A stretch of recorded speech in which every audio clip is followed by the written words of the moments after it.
prosperity and casting another very large prosperity. Look at and those beautiful number and twos. exiling all those cards except for the Infernal Contract and another prosperity, which led you to in one turn drawing your deck and hitting the opponent If you with an X spell semi-limit like enough Drain Life cards, that just it might once you have 20 actually cards be in your worth a hand, damn. you discard 20 I cards, you make suppose. 20 mana, Drain Life does X damage, As it turns 20 out. to any target, and you win the game.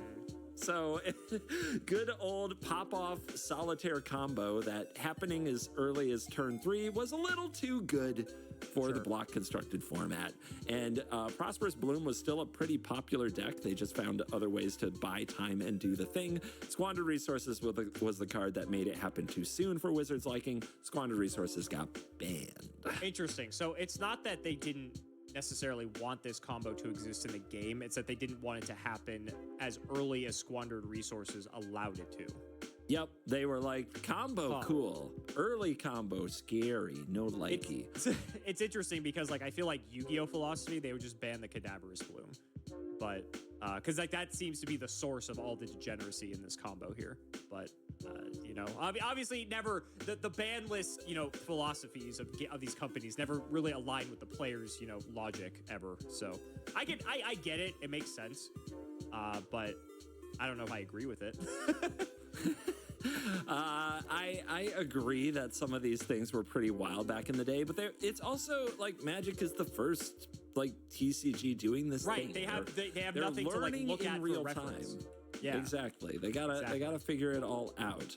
So like card games now have so many other games to look to see like, okay, here's what these games did. Let's not do that. Speaking of things not to do, oh god, we are going to go to the Tempest block. And Tempest block includes the set Stronghold, and what was the last one? It's Tempest, Stronghold, and Exodus? Is Exodus in there? Anyway, that is what we're going to do. It's the following block, and I'm going to show you a card, and I am really curious to hear what you think of this. And now you've seen what Visions and Mirage Weatherlight kind of took us. Like we tried out combo territory, and they decided to put the wheels on it a little bit. Well, here's a little card that got printed in Stronghold. So interesting. That's like the first actual combo deck. That's crazy. Dream Halls, 3 and 2 blue. Ban it. It's blue. It's an enchantment. Instead of paying the casting cost for a spell of any color, its caster may choose to discard a card that shares at least one color with that spell. If the spell has X in its casting cost, X is 0. So if I'm understanding this correctly, if I have a blue card in my hand, but if I just pitch a blue card, I just get to play the blue card for free. Yeah. That seems busted. That seems really... It's 5 mana, though. I mean, granted, like, you're not doing this immediately, but if you go play this on 5, maybe you ramp into it, so you play it like a turn or 2 earlier, maybe 4, right? It is, you know, still like block constructed, and then you just pitch a blue card to play a giant blue card, or pitch like a green card to play a giant green card. We like free, CGB. That's all I'm seeing here. Seems really free. Seems really free. Seems really free. It seems good. I don't really know what else you want me to say. This seems nuts.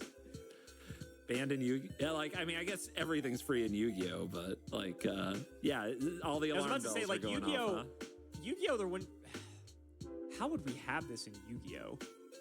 You, like, pitch a dark monster to summon a dark... Basically, all our cards do something similar to that anyway at times. But...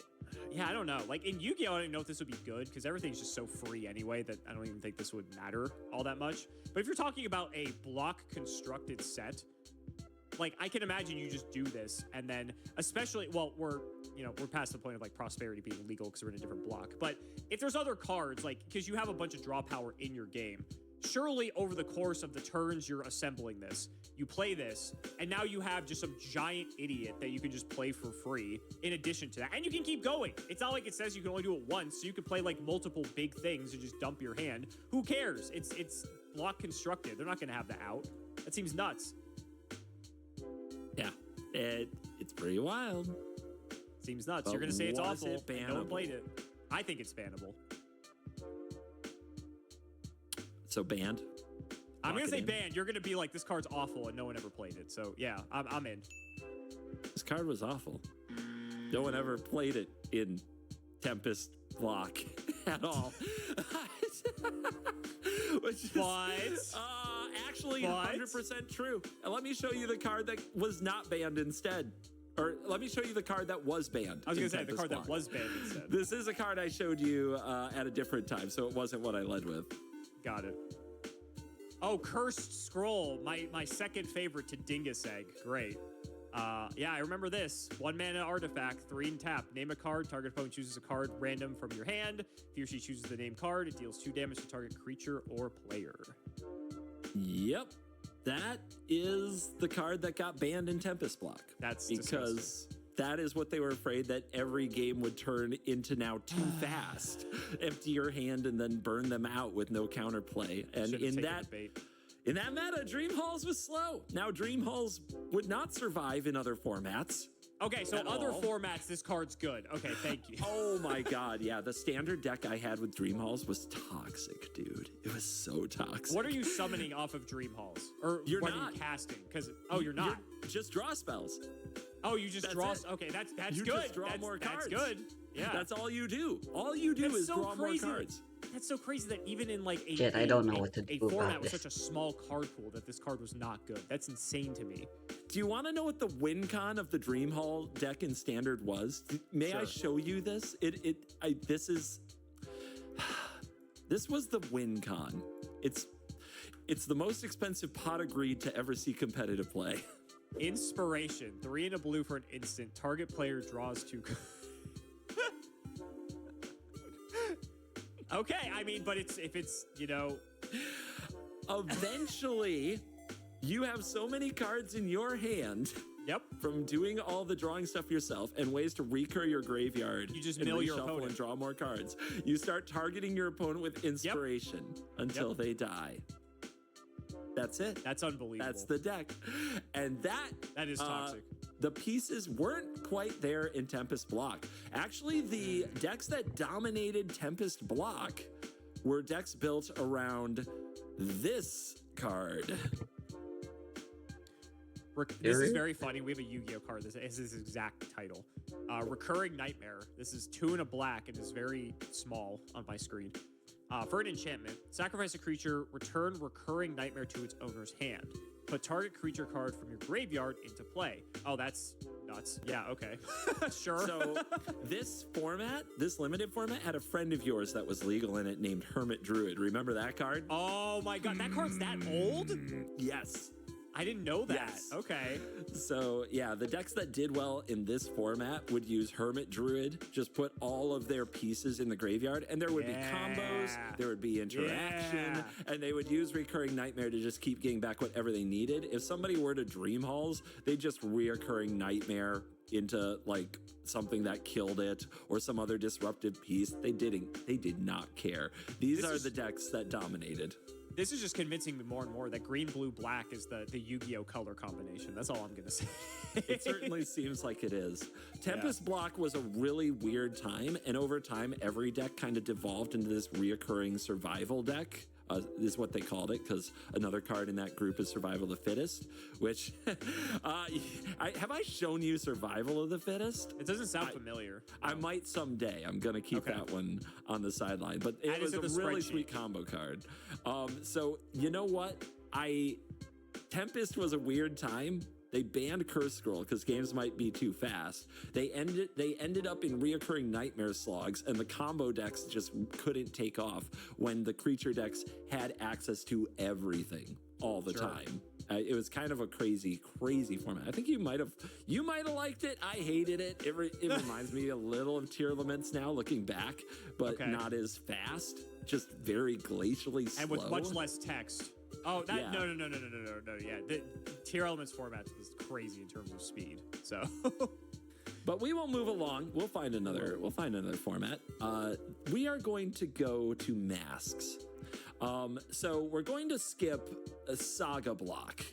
Saga block was, well, are we going to skip Saga block? Saga block was a good time. It was incredibly busted. It was kind of crazy high power. But its block format didn't make a lot of sense in general. So we're going to go to Masks. Mask was like the power down of all this combo stuff. What was called Combo Winter that got so many cards banned. Masks was the set that had the honor of following it. So you're going into a much more powered down format. Okay, so they wanted to slow the game down. Got it. Indeed, they wanted to slow the game down. And they It's printed interesting this because card. the video we did where I showed you all the dragon rulers that you're very fond of, not long after that format, Konami actually, with combination of card design and hitting a bunch of stuff on the ban list, we went from one of the most crazy high power formats ever to one of like Yu-Gi-Oh's slowest formats ever, which is insane to think given like the way that the power scaling is in our game. So maybe I'll show you some of those cards one day. Yeah, you'll probably want to and get some revenge for this video. Probably. Here is a card out of Mask.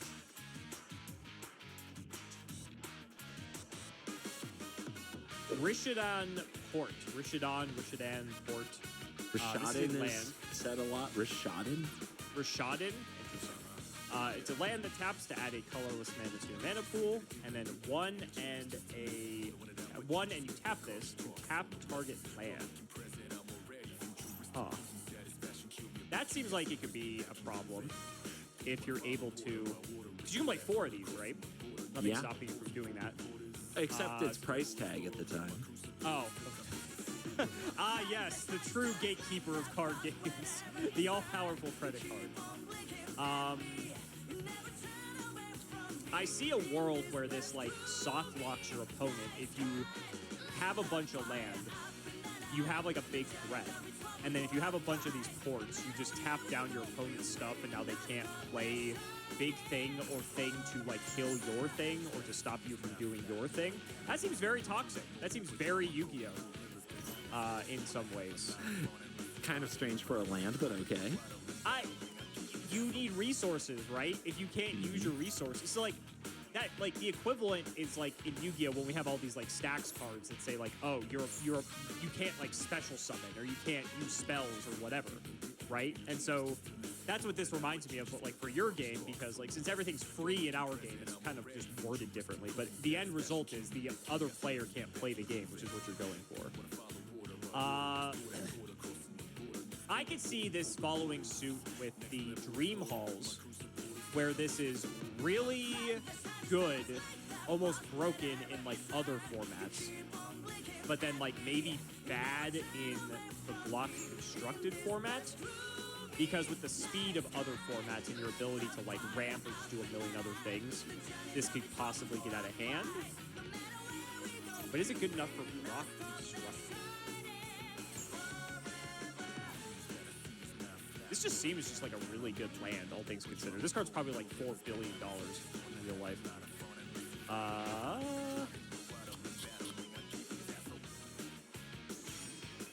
Because it's still colorless. Colors sort of matter. You can just remedy that with other stuff.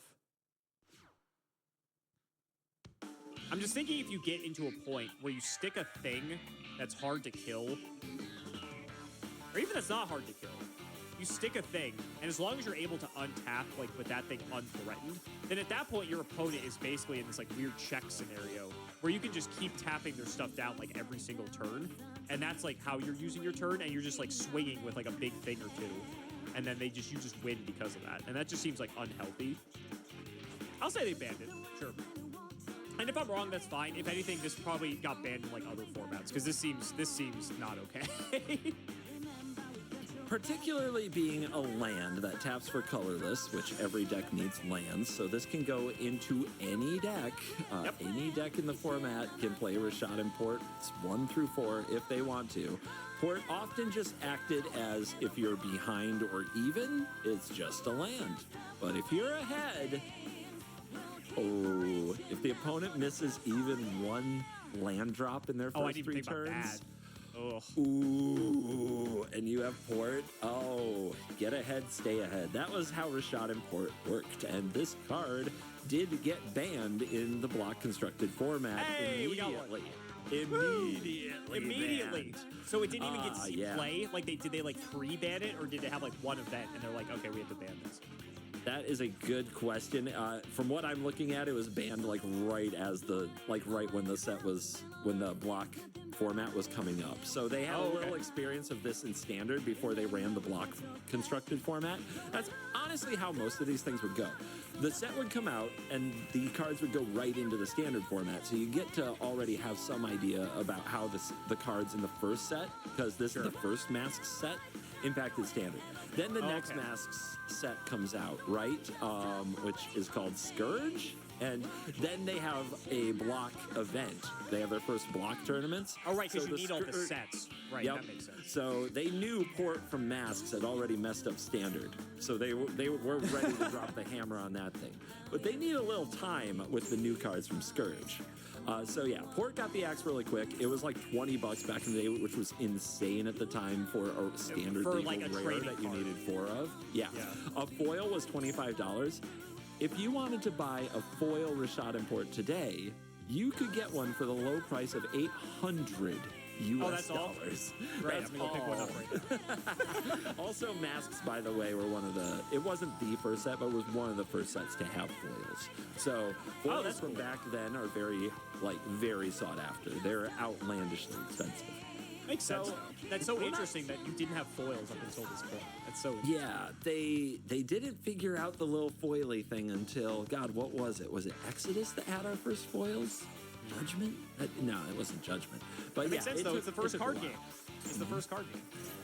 So they had to, as I say, get to know the Scourge cards. Let's keep talking about Masks block. They have banned the Port. What do you think of this card? Before we get to it, is Port banned in like other formats? Or is it actually fine? That actually, I meant to tell you that. What do you have an opinion on that before I tell you? I think it should be, but if they banned it in a block constructed format, it seems like it'd be good enough to ban in like a way more high power format. But who knows? Who knows? Well, I can tell you right now, at this very moment, that Port is legal in everything. Wow. Okay. I mean, if stuff's high enough power, that Port isn't as oppressive. That actually, that kind of makes sense. But I wasn't sure if there's also stuff equally as oppressive that in tandem with this that also keeps making it oppressive. So it could go both ways, I feel. Yep. But okay, and sure. a quick search on the wiki says this is the only format it was ever banned in Masks block constructed. It actually survived its time in standard, which interesting. Yeah. How about that? I wonder what was going on in standard that just slowing down to lock the opponent's lands down was too slow. I was about to say, they really wanted to slow down the game, apparently. Might be another video. Anyway, let's talk about another card that entered the format it's worth some discussion.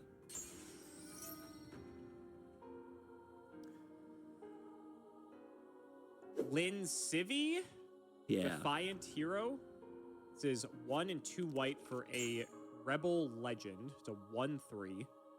You can pay X and tap this. Search your library for a Rebel card with converted mana cost X or less, then put that card into play, shuffle your library. Okay, interesting. You can't get a copy for self, though, because you could, because, like, if the Legend rule, like, you can have 2, but then you sacrifice 1, or do they change the way that works over time? They have changed it over time. Okay, I believe that the rule at the time, what I remember of the rule at the time is there can only be one of these. There can only be one of these at the time on the entire battlefield. Oh, entire. So even if like you have this, your opponent can't have it. That's really interesting. I believe if the opponent plays one, it buries yours. Oh, I wasn't expecting that. I just thought they couldn't even play it at all. Interesting. The rule changed many times. There was also a rule that if the opponent played one, both would be buried. I believe the rule at the time, from what I remember, is that you could play one and kill your opponents. All right, get them comments. Anyway, the other effect, you pay 3, put target Rebel card from your graveyard on the bottom of your library. That's kind of cool. Now, do I get to see other Rebels, or do I evaluate this in a vacuum? Yeah, let's show you more Rebels. This is going to be fun. Ramosian Sergeant. Like, I don't know why. This gives me, like, Full Metal Alchemist vibes, for whatever reason. It does. It's like Ishval for some reason, just seeing this. Whatever. White for a 1/1 creature Rebel. 3 and tap. Search your library for a Rebel with converted mana cost 2 or less. Put it into... Okay, I'm seeing a theme here, apparently. Okay. Oh, did that not shed enough light? How about this one? I wasn't sure if there was more. I'm sorry. Oh, there is. Ramosian Lieutenant. I like how there's like the legs flying off on the side there. That's funny. 1 and a white for a 1/2. 4 and tap. Search. This is very Yu-Gi-Oh, by the way. If you ever need like a comparison for like how Yu-Gi-Oh works, everything like just searches everything else in the like rebel archetype. This is very Yu-Gi-Oh. I like this. Search your library for a rebel card with convert mana cost 3 or less and put that card into play to shuffle your library. Okay? Anything else? We good? I mean, I've got 6 more if you want to see the number in the upper right go up by 1, the number on the left there by the cost go up by 1, and the number in the text box go up by 1 with every one. I got 4 more like that if you'd like. That's hilarious. Okay. But I also have some with a slightly different text box. If there's one that's like notable for me to look at, I will. Yeah, sure. Lightbringer. 2 and a white, another rebel. It's a 2/2. Sacrifice Lightbringer. Remove target black creature from the game. Ooh. Okay. Built-in removal on a creature. You like that? That's fun. And then Lawbringer. 2 and a white for a 2/2. Sacrifice Lawbringer. Remove target red creature from the game. Okay. All right. Is there one for each color, or is it just those 2? Just those 2. Okay. And then the rest are just like the other ones where you can pay and search and get another thing, right? There's probably some with like some stats that attacks, but it's nothing like notable, standoutable. Just think okay rate creature. Okay. Well, the fact that Lin Civi can grab any of them, especially if this is like block constructed, that seems really, really good. And this is like why people like Yu-Gi-Oh, right? Because creatures will have tutors for other things within like their archetype, and then their archetype can like have access to black removal, access to red removal, right? Like there's like you have this toolbox essentially. Yu-Gi-Oh is a very toolboxy game in that regard. You can recycle the rebels too. Like, God, this seems for like block constructed. This seems really, really good. Like, I don't know if this is good enough for like a higher power format, but if this were like in Yu-Gi-Oh, which is a very bad example because we don't do anything like this, and we don't even have like limited for that matter. But like if there were, I feel like this would be like quite good if you like translated it over.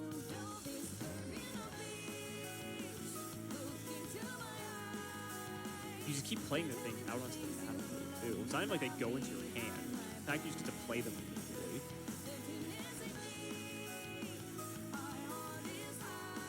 Huh.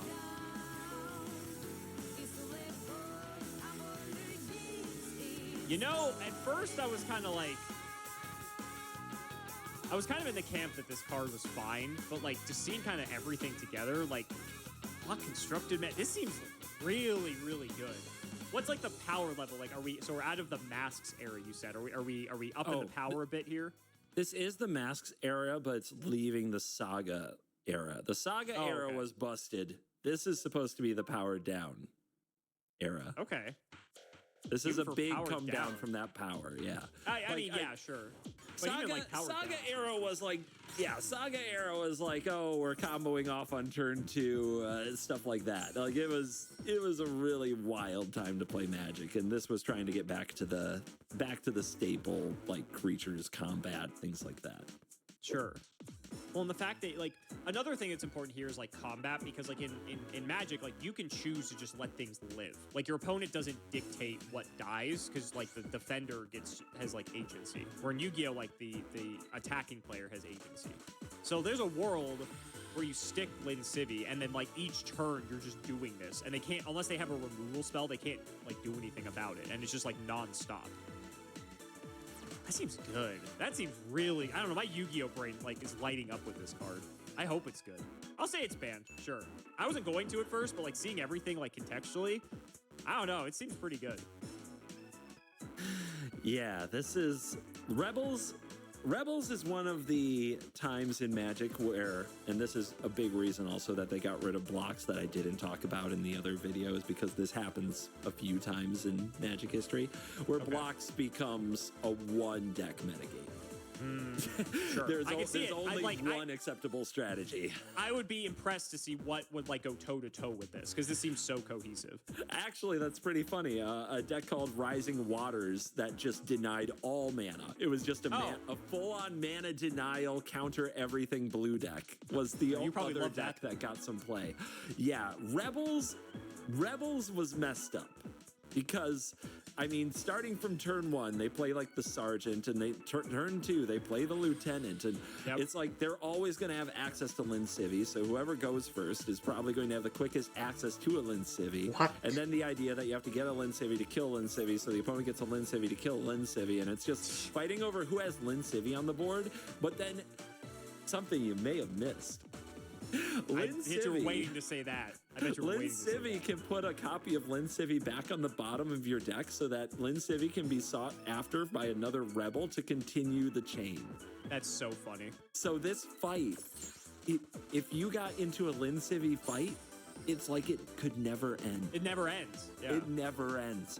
Unless somebody starts missing land drops, right? And then maybe you get ahead that way.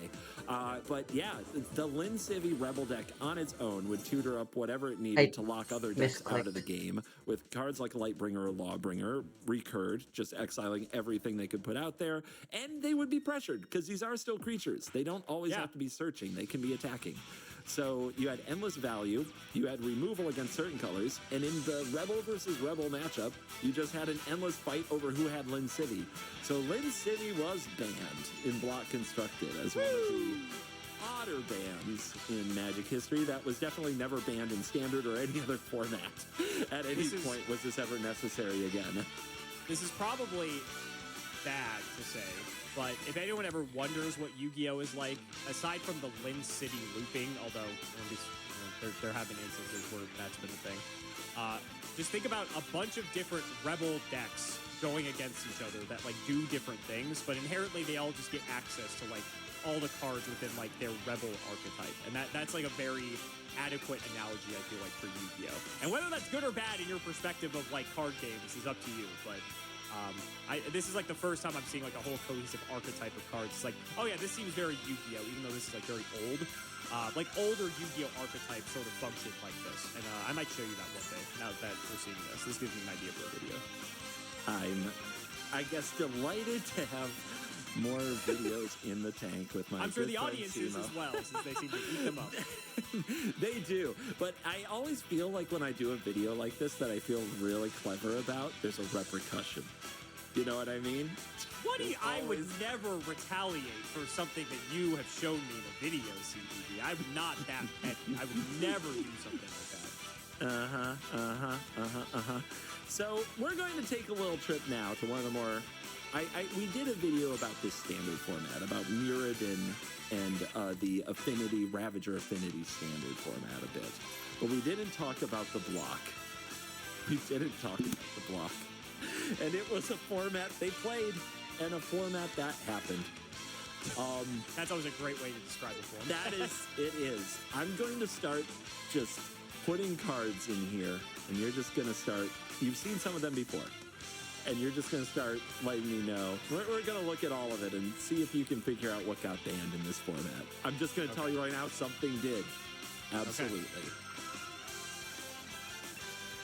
Skull Clamp. I have gotten familiar with this card recently. It is a 1-mana artifact that says equipped creature gets +1/-1, and when a equipped creature is put into a graveyard, draw 2 cards with an equipped cost of 1. Okay. Very, very straightforward. Good honest card? Good honest card, you think? Seems very abusable, but sure, let's go with that. Card draw in your game is different, so it's kind of hard to say. But Aether Vial, I think you have shown me this one before. 1-mana artifact. At the beginning of your upkeep, you may put a charge counter on Aether Vial, and then tap, you may put a creature card with converted mana cost equal to the number of charge counters on Aether Vial from your hand into play. Seems very broken. Okay, we get to cheat stuff out. I'm interested. Ancient Den. This is an artifact land, and it just adds. So is this just a land? Like it's a plains, but it's an artifact plains? Is that what we're going with here? That is right. Okay. Now, and I imagine there's one of each color. Bingo. Imagine there is one of each color. Okay. Let's throw this in as well. Dark Steel Citadel. Indestructible. That's interesting. I don't think I've seen that in the land before. And it just adds colorless. Okay. Cool. So we got a bunch of artifact lands. Yep. And let's throw this in. Arcbound Ravager. 2 mana artifact creature for 0/0. Sacrifice an.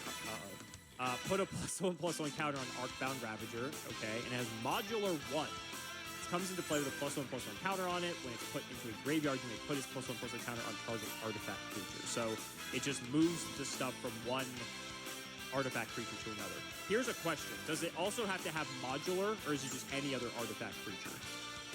Does it say it has to have modular? You've been waiting to say that for so long. I can hear it in your voice. I love Okay, it. fair. Oh, it's a good day. It's a good day on this side of the mic. You get to say all your one-liners, yeah. Oh My my God. one-liners, I should say. Actually, yeah, your lawyers will be in touch. Yeah. One more piece. Anything else? Potential. Yeah. Why would we stop? Oh, this is cool art. Disciple of the Vault is a black 1/1 human cleric. Whenever an artifact is put into a graveyard from play, you may have... oh, God. You may have target opponent lose 1 life. All right, I'm seeing where this is going. Yeah? Yeah. We can stop there for now. Okay. So, there's a world where you can sacrifice all your artifacts with Arcbound Ravager, which puts a bunch of counters on it, but then simultaneously triggers the Disciple of the Vault, which makes your opponent lose 1 life if you have a bunch of artifacts to do that.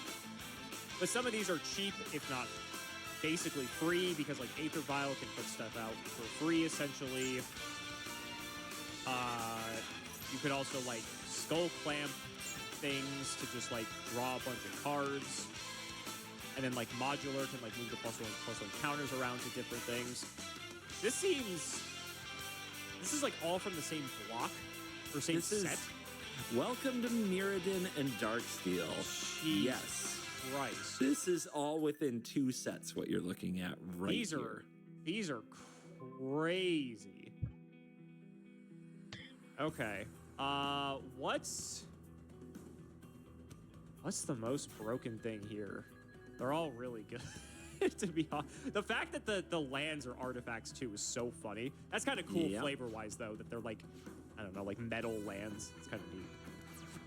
Okay. And you can run 4 of each of them in any deck. So Aether Vial can cheat stuff out.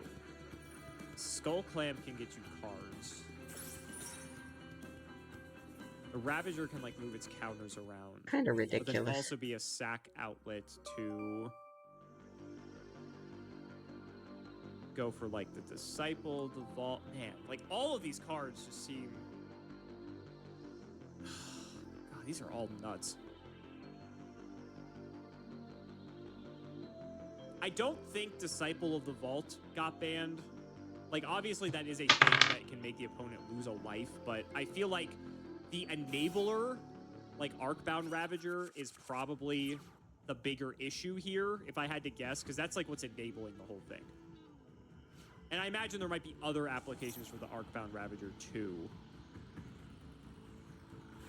So you think that's the banned card? I'm so far, like, just off first glance, that's like to me what seems to be like Yu-Gi-Oh brain. That seems to be the problem.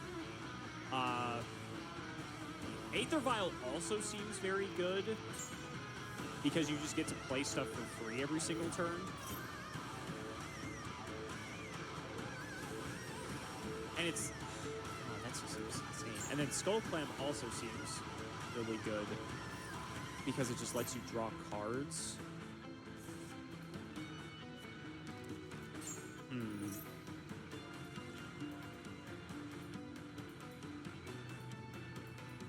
Do I get to know if only one of these cards is banned? You said something amongst these is banned. Is that one thing or is it plural, or do I not get that information? You can say multiple cards. Okay, but at minimum something is banned. You said that. Okay. Yep. You are welcome to shoot the shot at multiples. You sounded way too excited when you said that. What's that mean?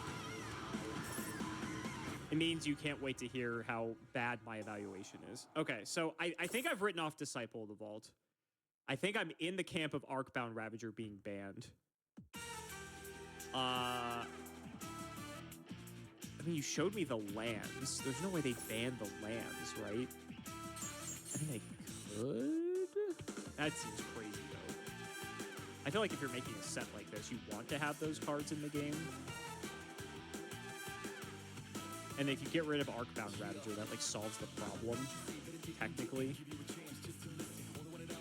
Okay, I don't think the lands are banned. I can't wait. I'm gonna go through all this, and you're gonna be like, the only thing here is banned is the lands. That's what I'm waiting for.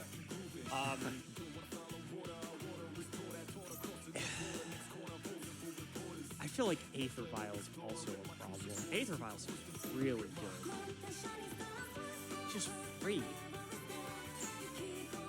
And you may put a count on it. So you don't. It's not even like mandatory. So the fact you get like agency over that too is kind of nuts. Because I feel like if you get into a situation where like one person has Aether Vial and one person doesn't, I feel like the person with Aether Vial just gets so far ahead.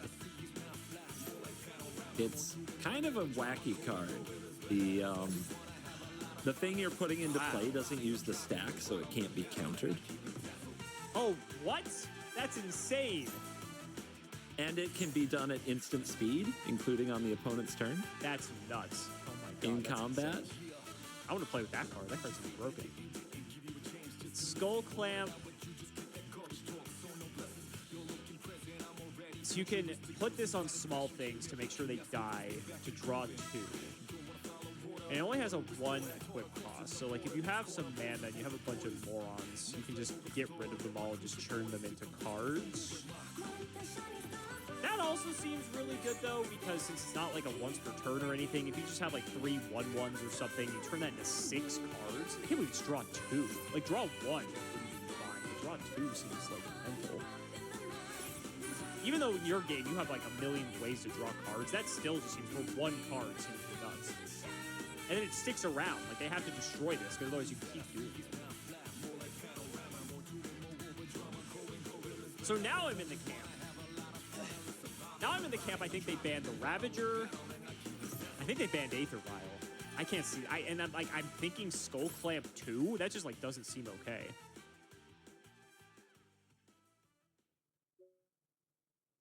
What if they just banned everything? What if you just showed me 6 cards, technically 11 if you count the other lands. I guess 10. What if they just banned all these? Would they ban all of these cards?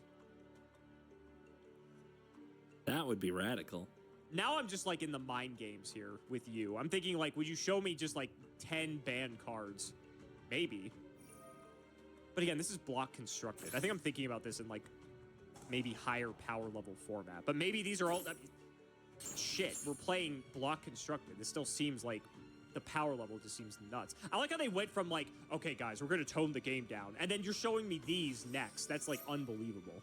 There's a few years in between here. Okay. I thought this was directly after. Okay. We took a pretty big trip forward. Nah, masks, let's see that. I mean, it's not, I guess it's like 4 years, 5 years? Okay, all right. I feel a bit better about that. That would have been very funny philosophy-wise. Okay, so I think I'm at Ravager, Aether Vial, Skull Clamp got banned. Okay. I feel like Disciple of the Vault, if you get rid of the enablers, Disciple of the Vault's not that bad. And then there's no way they banned the lands, right? There's no way. You probably just showed me these for like context. Because like part of me is like, what if they just banned all of this? And maybe they did. Maybe they did. I can't see them banning lands. Like, that's just like, well, that's not true. Like, the port you showed me, that I could see them banning. But like, they're just artifacts, but maybe that's like too good? They don't do anything. Oh, you've got me with this one. Oh, this is brutal. is what's the thought going through his mind right now is, would he be nice enough to just show me a card for context? Never. Never. I'm in the camp that the 3 that I said are banned, or they're all banned. But like, I can't, there's no way. We're gonna need a final answer. Okay, I'm gonna go with the 3. I'm gonna say Ravager ban, Aether Vial ban, Skull Clamp ban. I'll say that. There's no way, like in your artifact set, that they ban the lands. There's no shot. Okay. They banned it all. I knew it. I literally said it. I'm like, you showed me 10 cards and they're all banned. No way. Yeah. They gutted the whole format. Wow. They took it all out. They were like, Mirrodin is, this was one of the only times, like, so the early days of Magic happened and things were busted, but it was okay, we were learning. And then they made some really powered down sets like Fallen Empires and Homelands. And Magic kind of almost died around then. Like it was scary. Then Urza's block was like super powerful, crazy combo time for Magic that lasted for like a year. And people say that took a wave of bannings. The game almost died then. The other time that people will point to that it almost died, right here in the jaws of Mirrodin. Mirrodin in Standard was a nightmare. Mirrodin required so much attention, but Mirrodin block was even worse because they just built this whole set around these artifact synergies, and there was nothing better. It was the epitome of a one deck format, and whoever had their Ravager and their Disciple of the Vault and all their artifact lands was doing the thing, and other people were not. I got a bonus one for you. I can't believe they banned the lands. I'm sorry. That's crazy to me. I mean, I can't either. They literally just cut that part of the game out. The fact that the whole set was built around things like how many artifacts you have. So there were cards like Frogmite. Frogmite, I don't need to pull it up. It's a 4-mana 2/2 artifact. Okay. It had and nothing else except for the ability Affinity for Artifacts. And what that means is this costs 1 less to cast for each artifact you control. It's free! So, yep, get 4 lands that are artifacts, and it's free. Get 1 land, 1 Aether Vial, 1 other land, and 1 Arcbound Ravager, and it's free. They also had a 7-mana 4/4 that had Affinity for Artifacts, so you get to 7 artifacts, and it's a free 4/4. And this sounds like my kind of format. I'm kind of into this. Oh, yeah, you would have liked a card named Thoughtcast. In fact, I will show you Thoughtcast, because now we're doing it. Now we're cooking, right? Honestly, there might be, Wizards would never admit it, but there might be a little Yu-Gi-Oh vibe going on here. I feel like it. Thoughtcast, 4 and a blue, Affinity for Artifacts. Oh, so it's 1 blue, draw 2 cards. Okay, yeah, so it's 1 blue, basically. Yeah. And what's the other one? So this one reminds me of another Yu-Gi-Oh card, but this was legal in this format as well. If I can find it really quickly. While you're looking, like Disciple of the Vault, I was like kind of on like the edge of them ban because like I can see it because it's just like a way to drain the opponent. But the lands are crazy. I can't believe they banned the lands. That's nuts. Thirst for Knowledge, 2 and a blue for an instant, draw 3 cards and discard 2 cards unless you discard an artifact. Oh, so it's Graceful Charity with upside, basically, is what you're saying. Yeah. Okay, cool. Yeah, and great. it was the lands that allowed these things to basically just be like no downside, right? Sure. You just discard a land instead of an artifact. I gotta try this format out. Yeah. This seems great. Oh, it was great, all right. I think that the people who loved it for a very short period of time, but this was legal and running the show. And I mean running the show for 2 years. It got really old. And the rares got expensive. The Arcbound Ravagers were $25 each. At the time, that was a lot for Standard to get a 4 set of those. I tried at this time to get back into Standard. At this point in my life, I had graduated college. I had my first big boy job. I had a real paycheck. And one of the things I tried to do was play Affinity without the Ravagers. I shit you not, I made the finals of that tournament. That's how good the deck was. Wow. Yeah, but I lost to the guy with the Ravagers. With the Ravagers? That's hilarious. So then I went out and spent a nice chunk of my money on the Ravagers, and then, well, what happened. So here's the fun thing about these bans. In March of 2006, all but one of these cards I showed you before showing you the Thoughtcast and the Thirst for Knowledge, all but one of these banned cards I showed you were banned. One card was actually banned before all these others. It was banned in June of 2004. Like like 18 months, like what is that, 20 months before the others. Pretty much. What do you think that card was? Well, it didn't seem like it was the Ravager based off of the way you said things. So my guess is either Aether Vial or Skull Clamp. Because I don't think it's the lands. I don't think it's Disciple of the Vault. Could have been Disciple of the Vault, but I don't know. I feel like Aether Vial and Skull Clamp are like the two.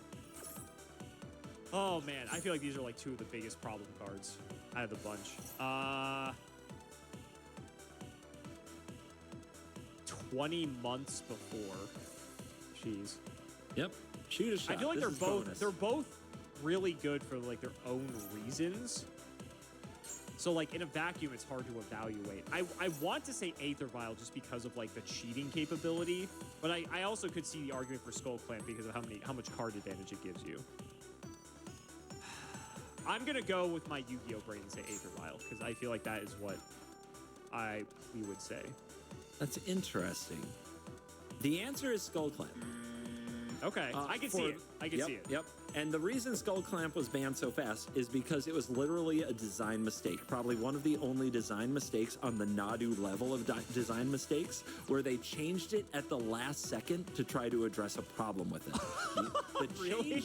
The change was, it used to give +1/+1, and they changed it to +1/-1 because they thought the +1/+1 was too good. That's a huge difference. This is way better. Missing completely that the -1/-1 let you kill your one toughness creatures to draw cards on the spot. Oh my god, that's hilarious. Yeah. Wow. Yeah. And okay, I can see it. Aether Vial had a cool history as well, where people actually didn't realize this card was good. It took a while for people to realize this card was good. There was actually a debate. There was a debate about whether Vial Affinity was better than regular Affinity. And you know, the stats wore out that eventually it was Vial Affinity, and Vial joined the group of the band. But my lord, was that a time for Magic. It's funny that everyone who's watching this is probably like groaning who went through it. They're like, oh my god, this was the end of Magic. And I'm over here like giggling like, ooh, this looks fun. Because like my Yu-Gi-Oh brain, all the neurons are firing of all the crazy stuff you can do. So Indeed. Yeah. He's got to show me the right stuff, CGB, and then I get excited. Exactly. I don't know. I wonder what you'll think of this, but we're going to jump forward many years. Magic does survive the great and miserable time of Affinity in Mirrodin Block. We're jumping to 2012, one of the last block constructed formats that would exist is Innistrad block constructed. One of the last, I believe the last block Pro Tour to occur, although they'll fact check me on that in the comments. I'm going to show you two cards. One of these cards won the Pro Tour. The other card was banned before the Pro Tour even happened. Oh, God. I hate these. You're going to try to figure out which was which. All right. So whatever my intuition is the opposite. That's what you're telling me. All right. I'm in. Temporal Mastery. 5 and 2 blue for a sorcery. Take an extra turn after this one. Exile Temporal Mastery. Okay, I've seen a few of these before. Miracle for 1 and a blue. You may cast this card for its miracle cost when you draw it if it's the first card you drew this turn. It's Heart of the Cards! Oh my god, that's so funny. Okay. I wish Yu-Gi-Oh! Baked stuff like that into card effects. That'd be fun. Lingering Souls. 2 and a white for a sorcery. Put 2 1 white spirit creature tokens with flying onto the battlefield. Flashback for 1 and a black. Interesting. You may cast this card from your graveyard for its flashback cost, then exile it. Okay, that's very Yu-Gi-Oh! Okay. Where is my mind going with this? You said one won a Pro Tour and the other was banned before the Pro Tour, correct? That's right. Okay. So I obviously see the turn skip card. I see the miracle cost, and my mind goes, okay, how do we abuse this? And so there's probably some cards that allow you to like stack your deck that you can put this on top of your deck so that you always draw it for its miracle cost so that it only costs 2. And then maybe there's some way to like loop that so you have like infinite turns. That's kind of where my head is at with that card, especially because it's so cheap. Like that seems so tempting for people to want to do. Yep, but I'm going to slow you down. For one thing in this block, there weren't a lot of ways to stack the top of your deck. And the other thing is this exiles itself after you cast it. So it's very hard. It's almost impossible to loop. Okay. Well, Yu-Gi-Oh! Brain torn asunder, I suppose. And then Lingering Souls. I can't believe you're like grouping these two cards together. Because this just gives you guys. It just gives you some guys. That's it. Yeah, just guys. How far would I go to trick you? Very, actually.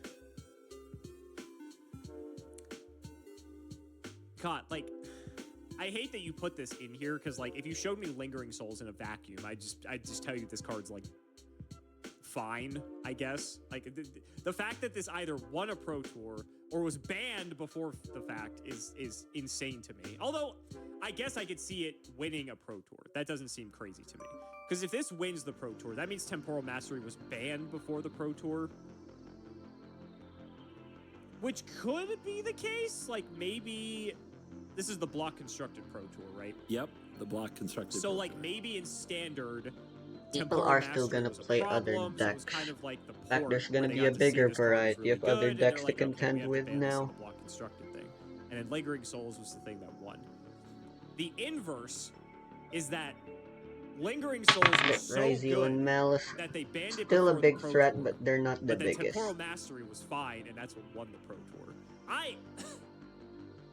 Okay, can I ask this question? Is only one of these cards banned? Yes. Okay, that's good to know, but also frightening to me that the fact that Lingering Souls is like in contention here at all. Oh my god, this is torture. This is gonna be your thumbnail right here. I already know.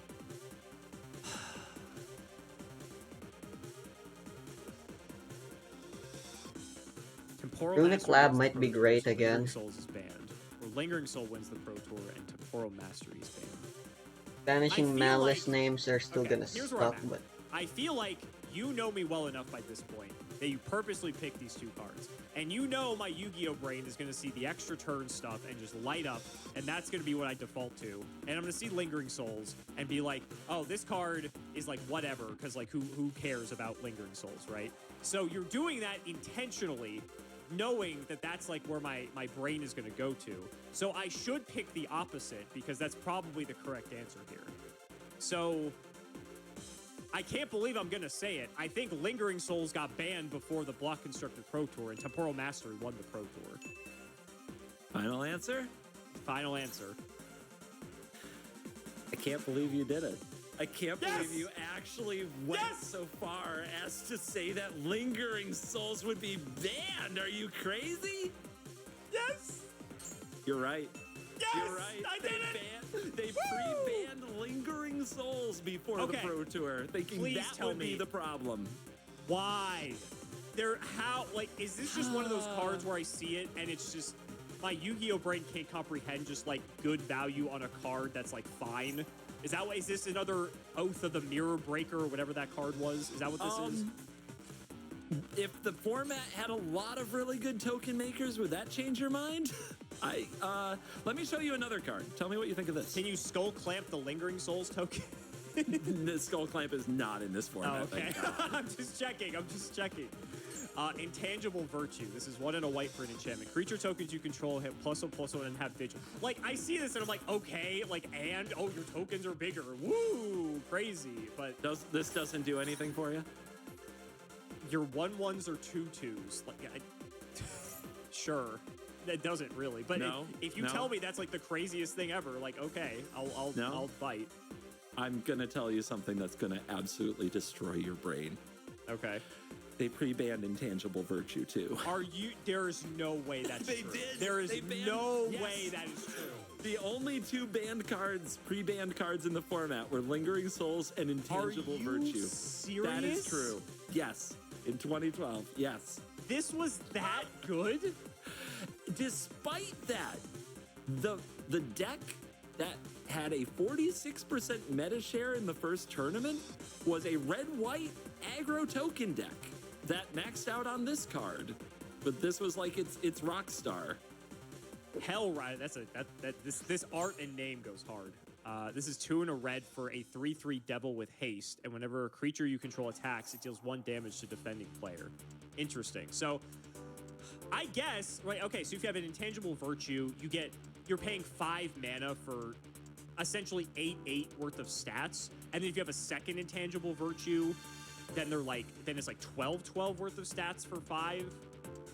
And you can have like multiple of like both. Like, I guess? It's just that many enough. Tokens. There were just that many token cards. There was, 2 mana make 2 dorks. There was 3 mana make 2 flying dorks. Aside from Lingering Souls, a different card. Oh, okay. And yeah, this was still the most played deck in the early days of the format was tokens, even after these were banned. Like, they were afraid that the only playable deck in the format was tokens. And then in the top 8 of the Pro Tour, not so much tokens.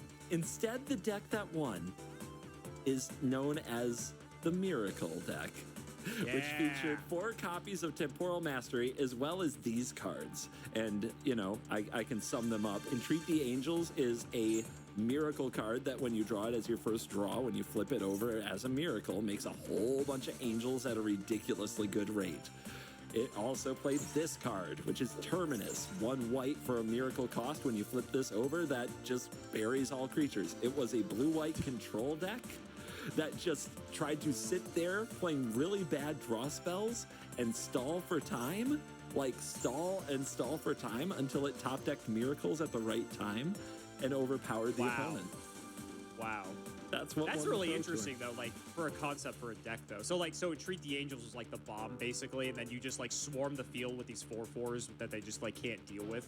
Yeah. The deck used instants, basically 1 mana, draw a card, like an instant speed effect, to also get shots at Miracle on the opponent's turn. Right. Because it's for the first draw each turn. So the deck was actually a wild ride because it would seem like it was in a terrible position, and then on the opponent's turn, it would go Thought Scour, flip over, Entreat the Angels, make 20 power worth of stats. And then on its turn, or not even 20, make like 12 power worth of stats, let's say. They play for like 5, right? That's more reasonable. Right. On their turn, they flip over Temporal Mastery. Oh, I get the 2 game's turns. just like over, right? It's over. Yeah, you just swing with the exciting. Angels and you win. I think this is the first time you showed me a card with XX in the cost. That's interesting. Yeah, that's because those cards are normally not good because that rate is insane. But when you switch it to just an X on the Miracle, it was busted. Yeah. Huge range on the Miracle cards. Very fun Pro Tour top 8 to watch. I might make a video just about that top 8 someday. It's one of my favorites, absolute favorites. Oh my god, I loved the Miracle deck, and I thought that I bet you did. Dude, the juxtaposition of the Lingering Souls pre-ban and cards like Temporal Mastery in the format, I couldn't resist. I never thought, Zemo, you'd actually have it in you to call Lingering Souls a banned card. I didn't think I did either, but I had to go against all of all the fibers in my being because I know that you are here to mess with me and to make sure that I get these wrong. So I had to, in the better interest of making sure that I can prove to you that I can figure it out, I had to go against my better judgment. But I'm still shocked, even with you explaining it to me, that these cards were banned. That's insane to me. Honestly, you've changed the whole metagame for these videos with that call. I've got to rethink my whole strategy and regroup. You and me both. I think the problem is the more of these videos you and I do together, the better we figure each other out. You'll have to see where it all goes in the next episode of the Covert Go podcast. Thank you to our sponsor, CoolStuffInc.com, and check out Full Service Selling with the link below in the description, and use the promo code CGBPOD at checkout on CoolStuffInc.com to get an additional discount. Check us out on Spotify, iHeartRadio, and Apple Podcasts, as well as right here on YouTube. And check out my guest, Simo, at his channel, link below in the description, or just search for Simo on YouTube. He'll come If you right want up. to see me torture him, definitely check me out. Absolutely. Thanks for being here, man. We'll see you in the next one. Thanks so much. This is a pleasure.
Okay, yeah, they haven't normaled yet, god damn it.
Should be enough time for one more.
Wait, no, I forgot. I can't do this anymore.